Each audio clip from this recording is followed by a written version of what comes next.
Testing, testing. Is this thing on? Paper Room. What's good? What's up?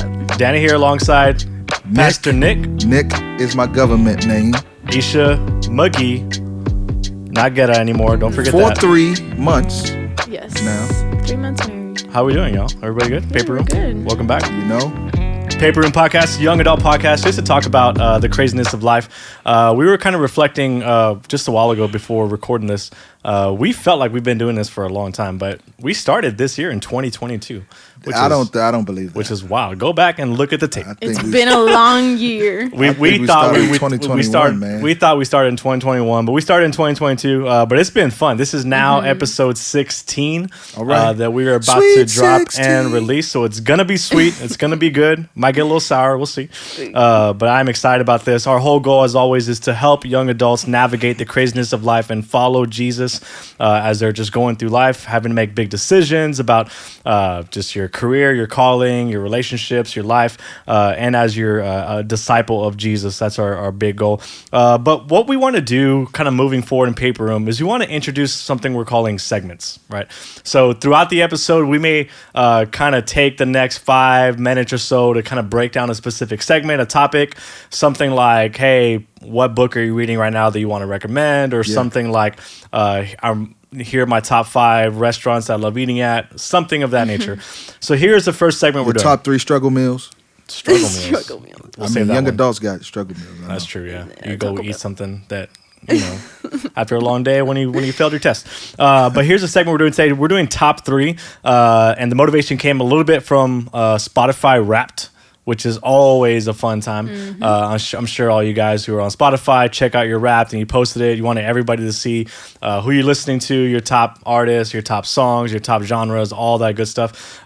Do you remember in Spotify Wrapped, before we get into the top 3, what your it was like? They gave you like an identity, kind of. Like Yeah. I feel like I saw was everybody. the adventurer. A 'Cause lot of people yeah. got that one, I including think me. everybody got that. No, I've I've seen other not people who did seen it. nobody get nothing different. I don't know what the other options were because I I don't know only what they were saw either. people post adventure. I was many- an adventurer too. How many I think. genres did you all explore? I 'Cause that's what the explored adventure was. 101 Oh genres. gosh, I thought I explored a lot. I don't- did 250. It's like, I don't even remember. Like I said, it's been a long year. I did 50 genres, and they gave me the category adventure. So I was like, oh, that's cool. I did over 100. Nice, that's good. So with the segment of top 3, we're talking about top 3 Spotify Wrapped artists. Okay, Okay. So top who 3 are the artists. top 3 artists that you listened to this year? Go. But they gave us 5 choices. Yeah, but we're doing top 3. Okay. We did Okay. 5 Christmas movies last episode, so we'll do 3 this time. Okay. So from the Dang. top of my head, my top 3 artists on my Spotify Wrapped were Maverick City Music was number 1, Classic. and then Jonathan Ogden, just best office vibes. If you don't know who that is, Just cleaning the house, turn on Perfect. some Jonathan Ogden, just real peaceful, you know. Who is he? Great. It's like, nah. He's, I'll get you right now. yeah, Danny will hook it up. He will. And then the third one was Bethel Music. Oh, nice. So I was kind of surprised. Bethel? actually. No, So I'm you're joking. like, so you're like, I'm gonna worship all 2022. That's it. I mean, ain't listening that's why I was surprised. to nothing else. What you got? Well, mine is not as worshipful. Pastor Nick. It's like, no, my top 3 were PJ Morton, Earth, Wind, and Fire, and Maverick City Music. That was my top so 3. good. Okay, I love it. My top 3. So my top 1 was Jonathan Ogden, who he's been my top 1 for the last like 4 years. It's just, Okay. Yeah. It's just my repeat music, my study music, my read music. He is like lo-fi Christian worship with words. Yeah. He's really good. Number 2 is Laney. Probably course. the majority of that came from our road trip. When we went to Pastor's 16-hour van ride. It's just Every other song was Laney Laney. on repeat. Every other song. And then my third artist, I don't even know who it was. It was some random lo-fi artist. I listen to the same lo-fi playlist pretty much every day as I read and study. Except for Christmas, I'm listening to a Christmas lo-fi playlist. So Still lo-fi. yeah, that'll change up my 20, my rap for next year maybe. I don't know. But it's still good. So yeah, I don't even know who it was, but I know they're on the playlist. And then we had this idea too. So we looked up with the top 3 segment. What were the top 3 episodes that our audience connected with the most? in Oh, that's a good one. For the 2022. year. And Right. when you say top 3, like, is it by views? Views, Is it by yeah. okay? So by listens on Spotify, because we're on Spotify, and then by views on YouTube. Okay. Right? Which kind of comparing the two, it seems like more people connect with the video versus the audio. But That's Really? cool. That's really cool. so I like it. So y'all like looking at us? Wow. That's why I wear my Christmas earrings today. And we have a little reindeer for anybody who's watching and not listening. So Paper Room Wrapped, top 3 episodes. I don't know if this is the right order, but these were the top 3 just in general. Singleness Doesn't Have to Suck. That was a good one. Yeah, I remember that was a good one. Why Am I Here? It was a question of like existence, calling, purpose. Yeah. And then we did one of a dating mixtape, but the tagline is "There the One." Right. So let's talk about that. Is there the one? No, I'm just kidding. Go back and listen Again. to that if you haven't heard any of those. But Yeah. what that told me is dating and calling is what y'all like to listen to. Dating and calling. We're gonna get Makes there, sense. At some point. We're We're not gonna do- always we're going gonna to do talk more about of it. that. Yeah, we'll do but more we'll of it. get there. So we'll talk about. Gotta dating. get the people what they want. Amen. Right. But today, like I said, Sweet 16 is going to be sweet, maybe a little bit sour. Another segment we want to do throughout that might take up the majority of this episode is cultural conversations. Like what's happening in culture, what are our thoughts behind it, kind of what's some reactionary things when it comes up to things going on in the culture, and prayerfully bring it back to Jesus right at the end. But 2022 has been wild. Right. It's been a little bit. crazy year. A little bit. Let's run through 2022. Run through 2022. Run through. Off the top of your head, what are some of the biggest moments of 2022 culturally that we've seen? The slap. Yeah, I was about to say that. The slap. What do you mean? Well, when Will Smith at the Oscars slapped the fire out of Chris Rock. What? Okay. Did you see that live? I watched it live. Our family was watching it live. Okay. I didn't see it Yeah. live. I first saw the memes. Yeah, Yeah. we So- watch award shows. yeah. Well, Well, now I'm about to start because you never Yeah. know what's going to happen. And so, I remember Chris Rock coming out. I remember him. He was the host, right? No, he wasn't the host. He was presenting. Oh, okay. He was presenting the award, and he says the Jada and G.I. Jane joke, and Yeah. then the audio goes crazy.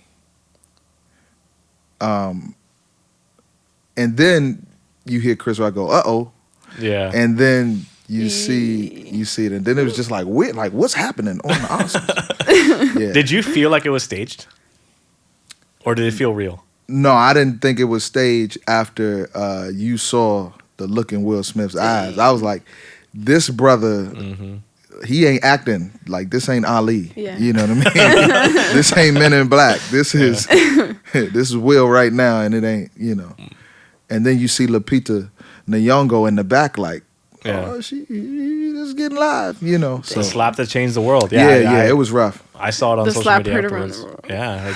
Yeah, I didn't like it. And another reason why I didn't like it, because Questlove's documentary won the Oscar Summer of Soul. I love that documentary. I watched it like 3 times. And it got overlooked. Yeah, a bunch of stuff got overlooked. Right. Even Will Smith winning the Oscar for King Richard. Yeah, because he gave a speech later on that night, right? Yeah, After that. yeah. King Richard's a great movie, though. It's a great movie. If you haven't seen that one, go watch that one. Some of y'all maybe 2022 felt like that slap, where you're just like you went through. Some people year got and you slapped just, by got 2022. you're like, And everybody saw it. and you're ready for 2023. You cannot wait. What else? What's something that came to your mind in 2022? A lot happened. Yeah. Dun, dun, dun, dun. Dun, No. Well, some sad things happened. Yeah. Okay. In our world. I think about the shooting in Uvalde, and just a lot of these things that happen seem almost connected without being connected. Like repetitive almost. Yeah. And it's very sad that it seems repetitive. Like again, and it's just, I think it creates a very almost like not surprising type of feeling, I think. In people, obviously it shouldn't be taken lightly at all. No. But it still feels like, wow, okay. Kind Right. of like Almost like you again, get, you don't want to, but it's almost so frequent, you can become numb to it that, again, it's going to be part of the news cycle for 2 to 3 weeks, and then we're going to be on to something else. That's why I think it's important that, I mean, obviously the families involved, but people around that community, people around even just the city and just around those people, they will take the time to honor, whoever was missing, whoever's gone now, and they'll take the time to not just let it pass and like, okay, another headline, you know? Yeah. So. And I had saw a post just with like HEB, they were going to donate like a mad amount of money to, I think they're going to build a new to tear school. down the old school, build a new one, which is crazy. Like you just see, in moments of tragedy, you see people coming together in community, right? Yeah. People with differences, with political differences, whatever, like they come together in these kind of deep, big moments.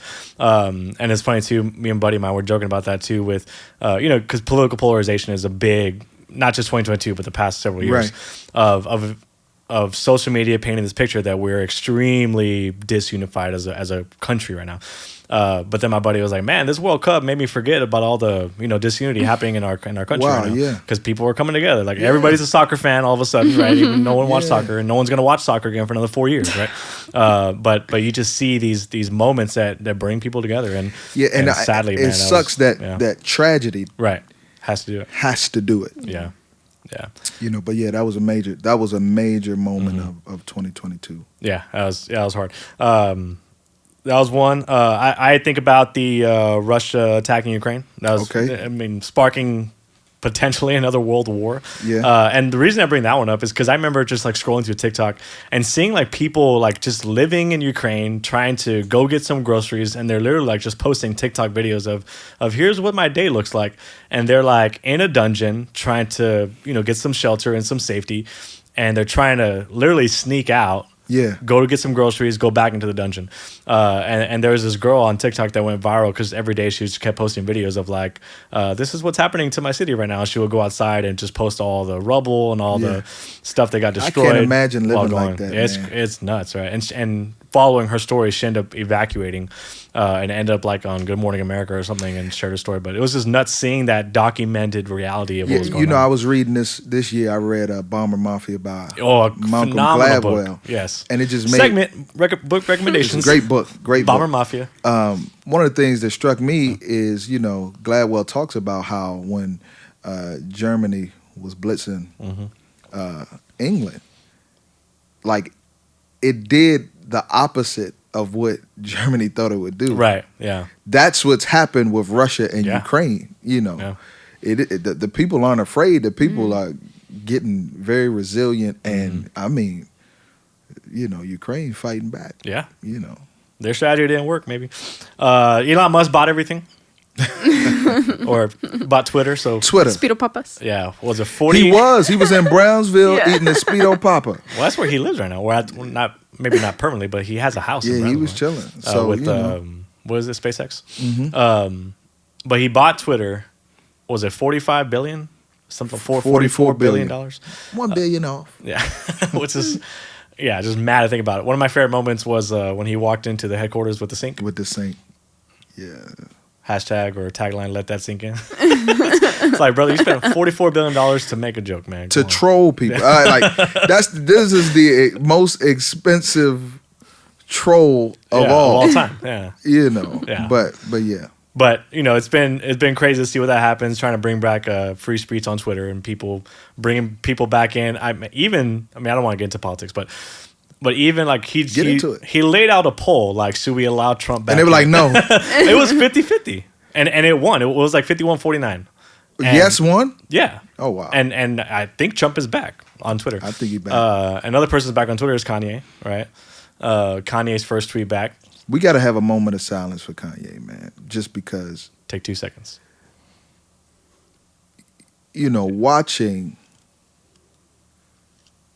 Watching this in real time. Yeah.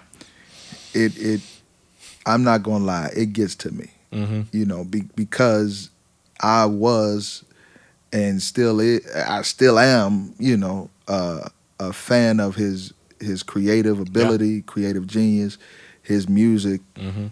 And I'm talking about from old school Kanye. I remember when he first came out, graduation. And to see all of this, it is very, from a person that loves music and art, it's sad. Yeah. It is even sadder as a Christian looking at another fellow professing Christian, just do this. And it is clear to me, I'm not going to debate whether or not he's a genuine, authentic Christian. I will say this, Jesus says you will know them by their fruit.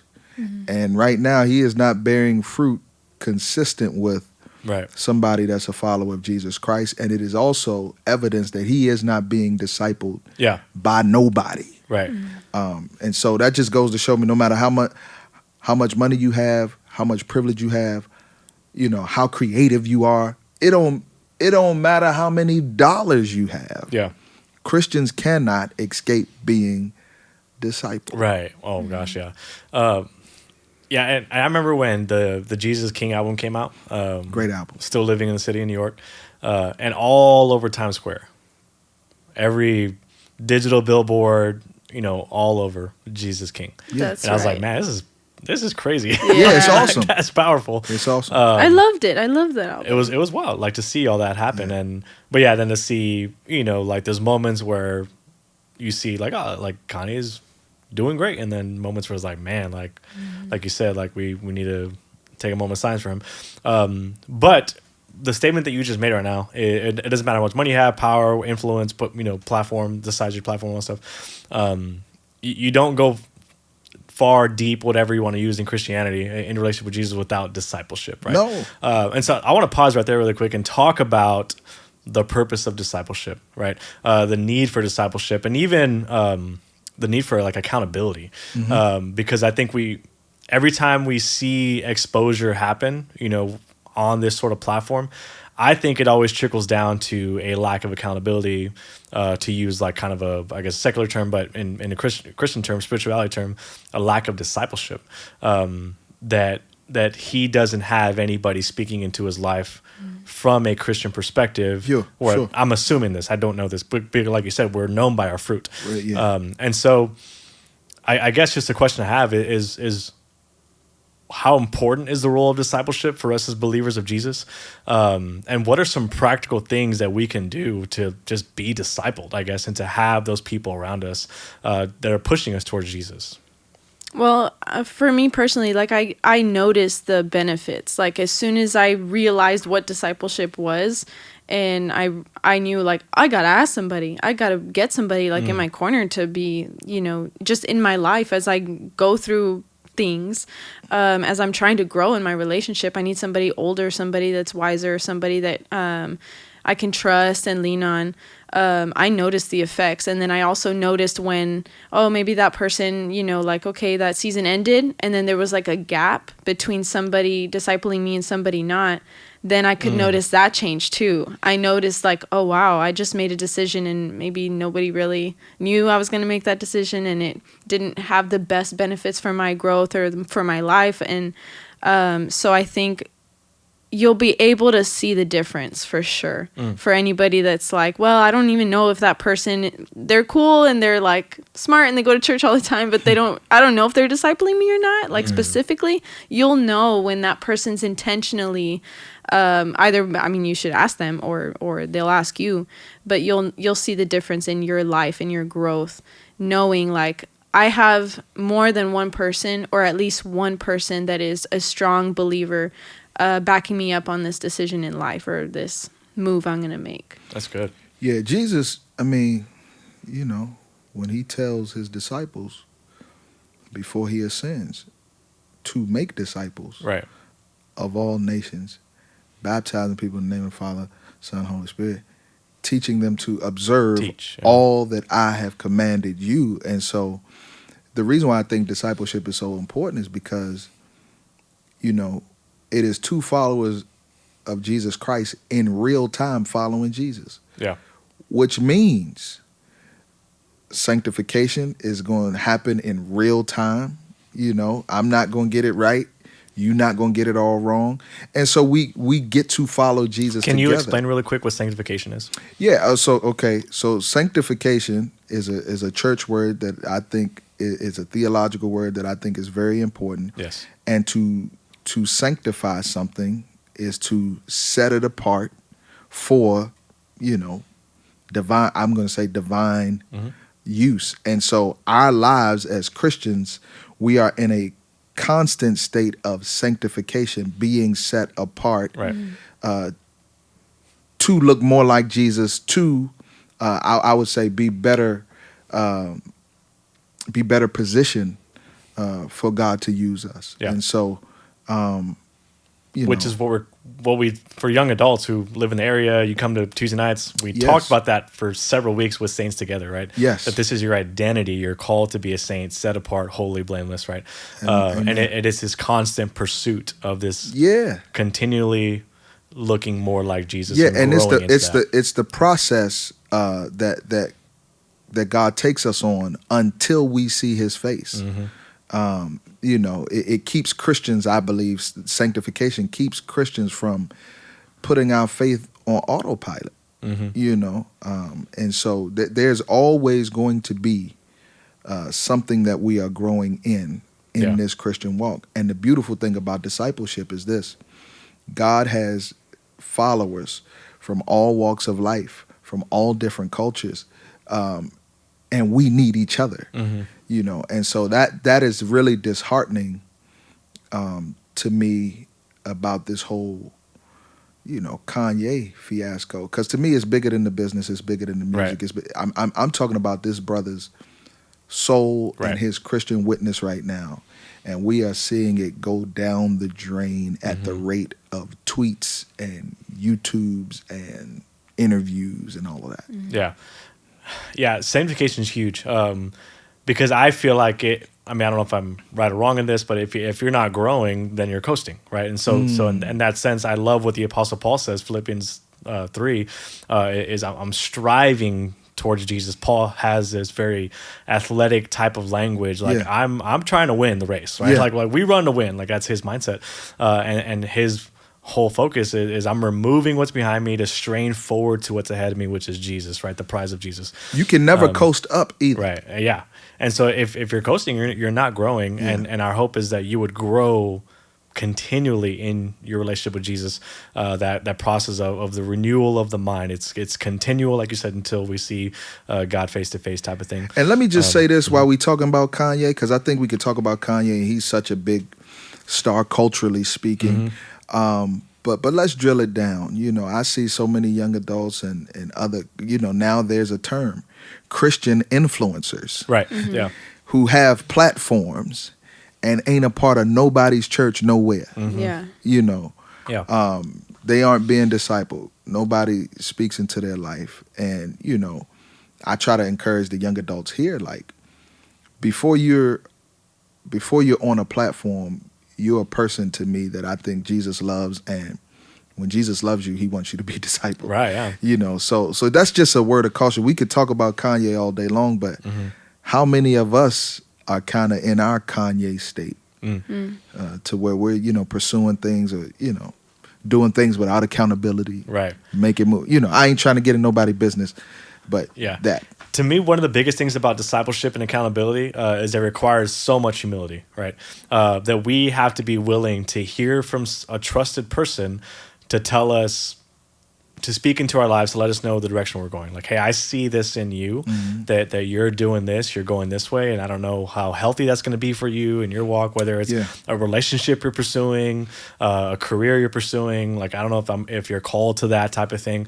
And so it requires a lot of humility, and that's hard, like, to hear those things from someone that, because then when we hear something that we don't want to hear, we feel like we're being attacked, and then we go defensive mode, and then we don't accept the accountability type of thing. And well, then it's uncomfortable. Yes. Like I think of, I'm a runner, right? So I think of everything almost in running terms. But it, like you said, when there's somebody that's, when we're running the race that we're called to run with endurance, right? And we're running to win.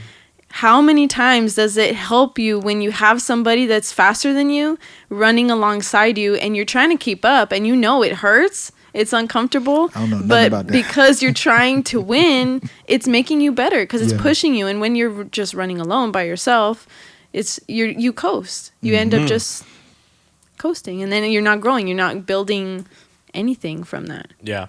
So, quick word of recommendation, whoever's listening.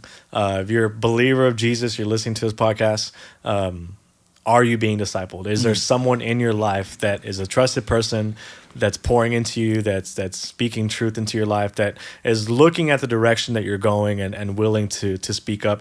And I think what helps too is that person also brings affirmation. You know, it's if you feel a calling to go do this, to go to this place, whatever, go after this relationship, after this position, that affirmation, I think, is also part of God using that person to secure that calling into your life as well.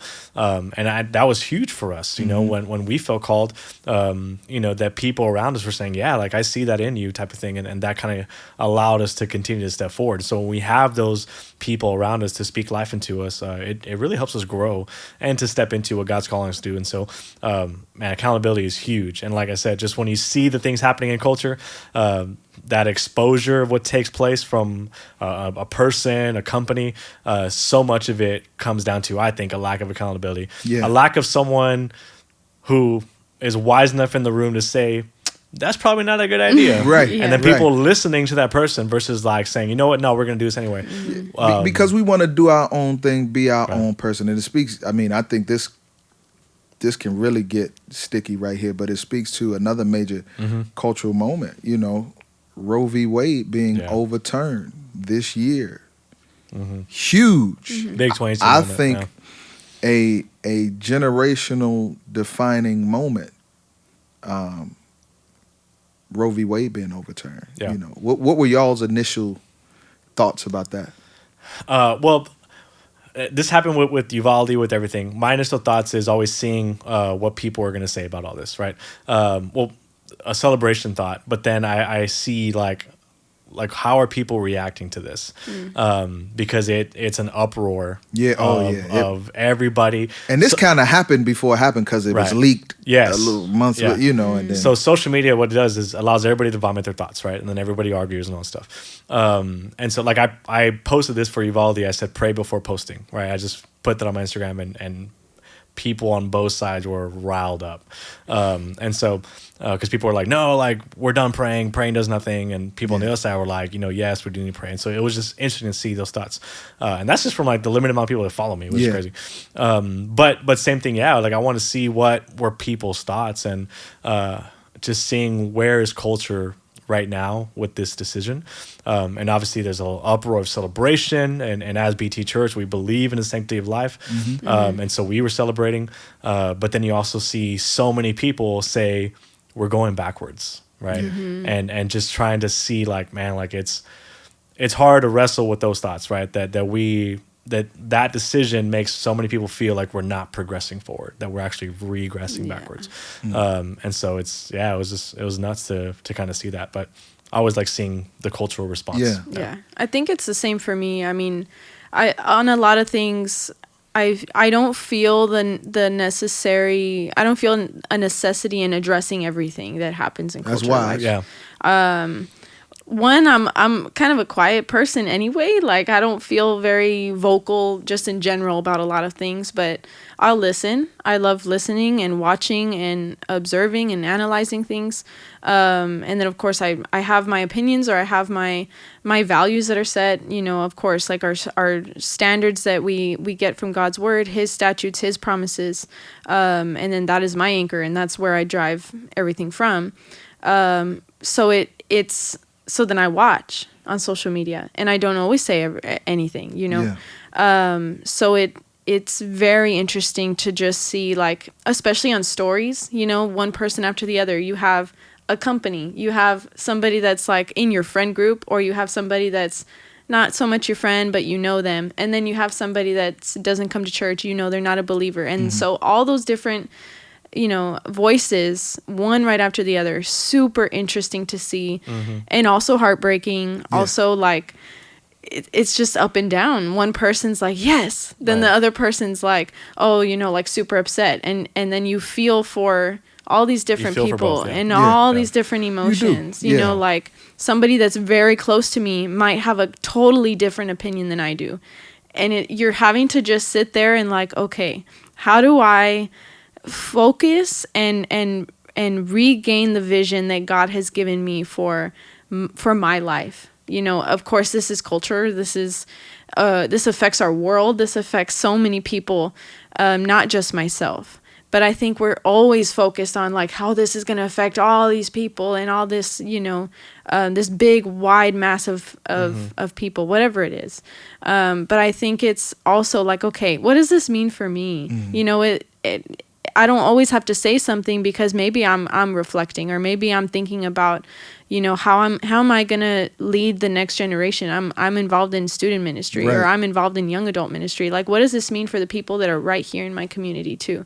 So when I first, you know, heard about it, it's just, I felt a little surprised, honestly, just because of how our world is Right. going, you know. It's like, wow. I was the okay. same way. I was like, man, like I can't believe that decision was made. Like Yeah. I didn't think because of that, but like you see the progressive reality of you know the policies of our country is like, man, like that was nuts. Well, that goes to show you. I mean, for me, it helped me understand, like, just because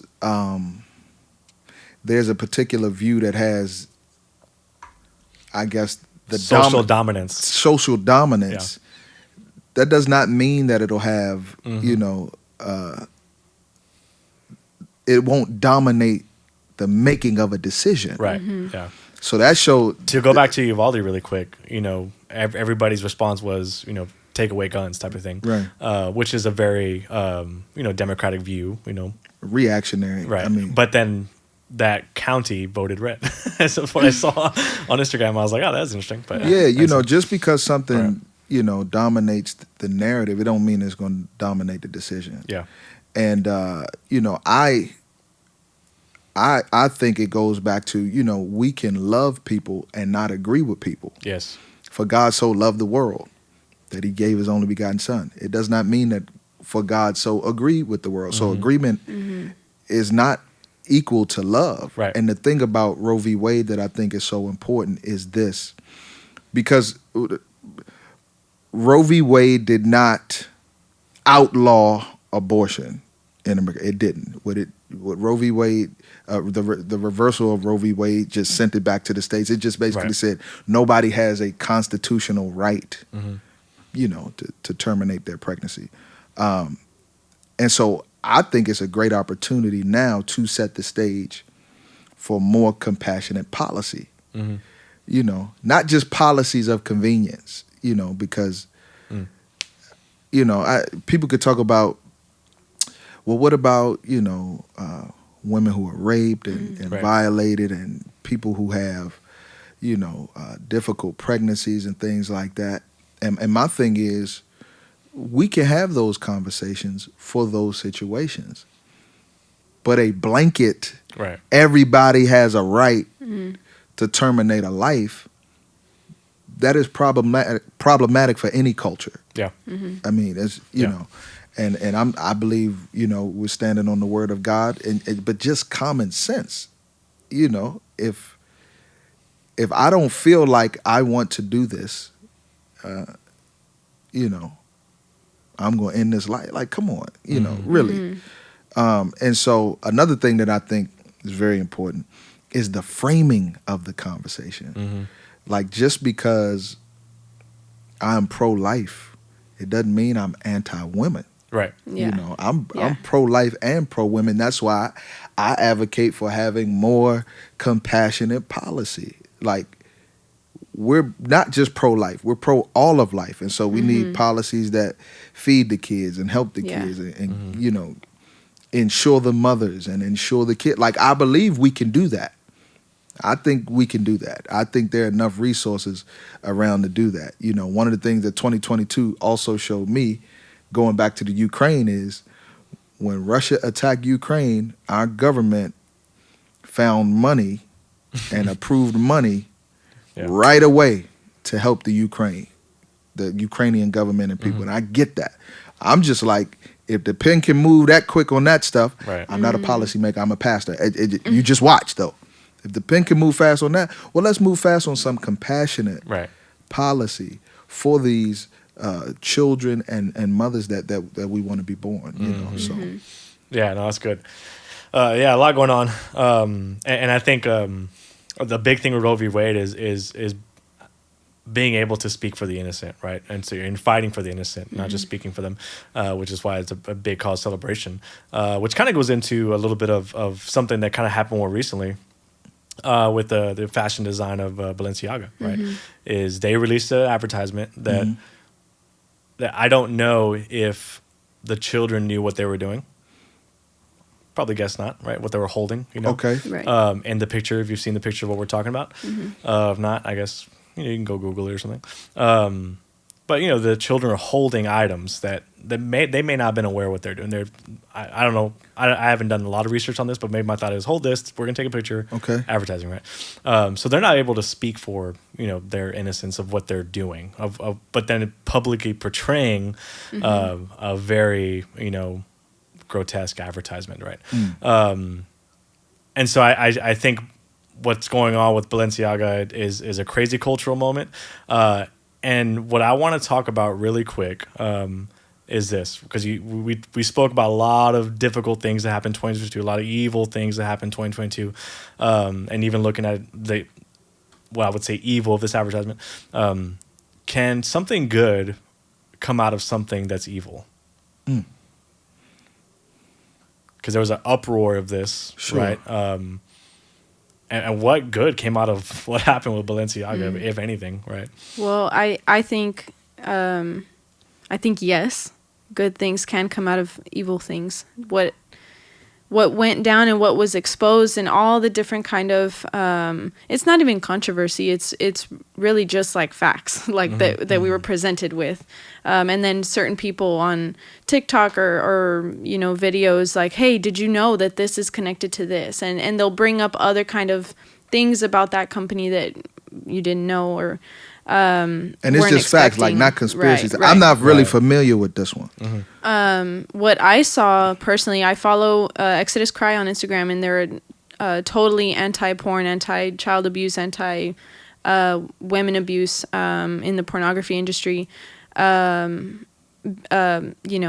industry or account on Instagram that I follow. And I think that what happened is just... it's another added reason that they could say, like, look at what is going on, in people's hearts and in people's minds, that this, it's like a sickness, that people have, but it's covered up by a desire, and it's being portrayed as a need. A physical need or a mental, emotional need for people to partake in something that is actually evil and harmful, especially for these children that probably did not know what was going on or couldn't comprehend the full, gravity of it. But it became a reason for the petitions to continue, for things to be banned. Did they pull the ad? Yes. Okay. There was an apology as well from the company. I never followed them on Instagram beforehand, but I went to look at their Instagram and they have 0 pictures, but an apology letter. But some of that comes up because of exposure and the outcry, right? Outcry. It's like, okay, well, if the outcry wasn't of that magnitude, would they have done it? Type of thing. Well, it's the same in the SBC with exactly. Pastor Hunt and everything. And so. And it goes back to accountability. Like somebody in the room thought of this idea, somebody approved this idea. Yeah, more than one person signed off on those on those pictures. And which is why, like, in accountability, like you got to have somebody who maybe thinks a little different than you do, who can speak into it and say, "Hey, I don't know if this is a good idea," right? But they ran with it. And were they? I'm not really familiar. Were they advertising kids' clothes to kids, or were they advertising? It wasn't for kids. Adults, or what? It was. They used kids, at least from my understanding. They used kids in their advertising. For adults? Yes. They were holding teddy bears, though. So the items that the kids were holding... Did you not see the picture? I didn't see it. So the picture is a little kid holding a teddy bear who is clothed in bondage. Right. And so I don't know Like exactly. 50 Shades stuff? Yes. Yeah. Oh, that's crazy. I don't know exactly what they were advertising, but that's the image they were portraying, right? Well, that's what I'm trying to figure. Well, what were they trying to, like, Right. what are you trying to sell? Yeah, I don't Were know. they selling the teddy bears? I hope not.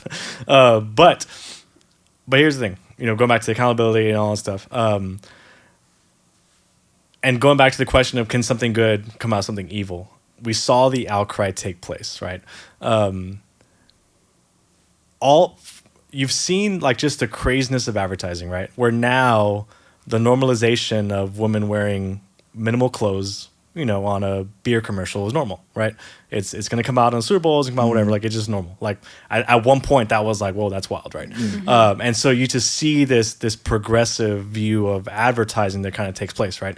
To where it now got to this point, right? But now people are like, no. Right. And so that to me, when I saw the outcry of not just people who are fighting for War of Innocence, but a lot of non-Christians also fighting for this as well. They say there's a boundary somewhere. That kind of showed me like, okay, well, that's the mark. Like we don't do that, right? And at least for now, that's the reality. Who knows if in 10 years, like this is going to be okay, which prayerfully it's not. But that's kind of what that showed me is the outcry of this that caused them to take everything down, to issue the popular from the people. It shows that at some point there is morality, right? Oh yeah. That exists between Christians and non-Christians, right? Oh yeah. Which to me, the other topic, but when it's weird to think that non-Christians have morality. But that's the scripture. But they're made in the image of God, but they don't know that, right? And so it's so crazy. Yeah. Like you have morality and it comes from God, but you don't know who He is. And so that was something good that kind of came out of it for me. And simply put, I'm sorry, to answer your question, I mean, can good come out of evil? I believe every Christian, if you are a follower of Jesus Christ and you hold to the life, death, burial, and resurrection of Jesus Christ, you would have to overwhelmingly say, yes, right, good can come out of evil because the cross was evil. And at the same time, it was good. Right. Yeah, Jesus wasn't the only one to die on a cross, right? It was a very grotesque way of execution for prisoners, right? So it was very evil in the culture, right? Very evil. But yeah, Jesus, he transformed it, and to me and that now is we wear it as necklaces. Yeah, it's iced out. It's good came out of evil. I got the ice on, but God transcends the conversation of good and evil because He's glorious, and so yes, if He's God, and He's got to be big enough to do great things even in the midst of bad stuff. So that's just that'll preach, but that is the beauty of Christianity. Right. That's good. Yeah, with the Balenciaga stuff, everyone was mad at Kim K, right? She's an advocate financially, all that stuff, fashionably for them. But they're upset because she didn't say anything, right away. She didn't? That reactionary response. I think it took about a week to make a statement. Then she said something? And then she said something. But it's her body, her choice, right? Exactly. And so her choice to wear what she wants to wear. Yeah. And so I guess I'm trying to think how to frame this question, but how, like why do we feel the need that we need to hear a response from people, first off? And what is proper timing of that response? Like, does it need to be like, boom, like your first initial thought of something, like if this happens and this is your company, we need initial thought, or like, can you take a day or two to process what's going on before you tell the world, right? Yeah, it's this weird social media reality that we need this news right away from somebody. Well, right? that's like the press's job. Yeah. They're like, what do you think about this? With a microphone in your face, and we don't have time to process, right? I mean, she should have gave it an answer probably a little sooner, but still. Yeah, and I guess they're saying as a mom, you don't have to process that as a mom because moms usually. Yeah. But here's what I'll say about that. In general, it is always wise to be slow to speak. Yes. In certain situations. I would say in most situations. With something, and I haven't seen the picture, but with something as clear and grotesque and vile as using kids and bondage stuff, You don't need time to process that. Right. At minimum, hey, this happened. I'm looking into it. Yeah. I'll get back to you. Right? Yeah. Something like that. I don't know. Yeah. Or you can say, you know what? My initial reactions to these photos, you know, are full of regret, and I am not in support of this, you know, though I represent this brand. Because without that, then there's the automatic, if you are a part associated with that company, then you're already involved, you're already supporting before this happened.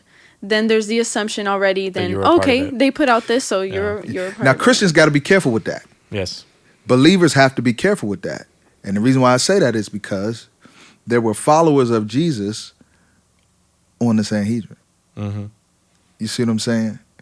And you might think, oh, because they were still part of the Sanhedrin, well, they were complicit in the death of Jesus and and da-da-da-da-da. Yeah. But those same dudes, we don't get the good gospel story without them. And so sometimes God even has people in places. There may be Christians that work for Balenciaga. Right. I don't think that, you know, we can just look at them and say, oh, you ratchet. You got to. That's why I do think it's wise to be, you know, be slow to speak in certain situations. And I think you can say, you know, and the reason why I'm saying, I'm thinking of the dude that works at Balenciaga. He may be a Christian, but let's say he worked in the IT department. Right. You know, he connecting their Wi-Fi. He don't cutting off all the internet before. You know, he didn't see the pictures. He don't know. But, you know, God may use him in that. He could use him in that company. Daniel and, you know, Babylon, all that. So that's just me. Yeah. Wild stuff 2022. 2022 was wild. And as of today, it is December the 8th, 7th? Today's the 7th. Who knows what 22 can bring still, right? Yeah. But there's now a lot of time left. There's a lot of time left. We'll see what 2023 brings. Yeah. Do y'all, for New Year's, like, do y'all watch the ball drop? Do y'all care about that? No, any of that? watch no ball drop, bro. Yeah. We just eat.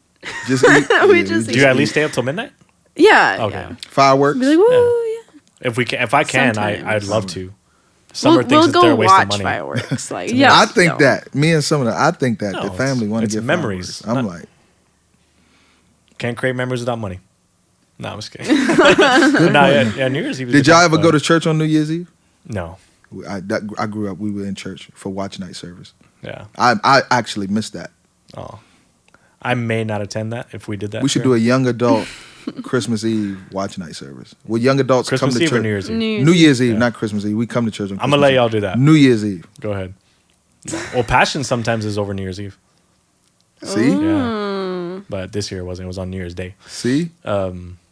But yeah, New Year's gonna be a good time. That's a new poll. New Year's Eve, are you in church? No, I'm just. I also think, and I don't want to get too deep into this, but I think in the Valley, like everyone's culturally wants to be with family. Yeah, and so no, I think it'd be hard fireworks to do that. start like on Monday, or you know, like fireworks go all week long. If we can pop in the fireworks Valley. at the church, I will show up for New Year's. You Eve can pop service. fireworks at the church. All right, then I'm in the pavilion. What? Pop them up. Blow the Ain't roof off. nothing in there now. Hey, so what we want to do, throughout this podcast is have some reaction response videos to what's going on in culture, and so hopefully, we're not cultural experts. No, we're not. We're in ministry doing life with people, but we want to address the things that everybody's reading on social media, and so we'll do more of that. But share your run through of 2022. Put it in the comments. Let us know. Yes, yeah. What were some big moments for you? Yeah, how you responded to some of the stuff that we talked about. We'd love to hear your thoughts as well. Paper Room episode 16. Run through of 2022. 16. Love you guys so much. Get discipled if you're not doing it. Ask somebody. All they can do is say no, right? Find somebody that you think would be someone that can be good to disciple. Danny will disciple you over Zoom. Let's do it. I'm gonna use Zoom right now. But love you guys, young adults. Peace. Have a good Christmas. Merry Christmas, everybody.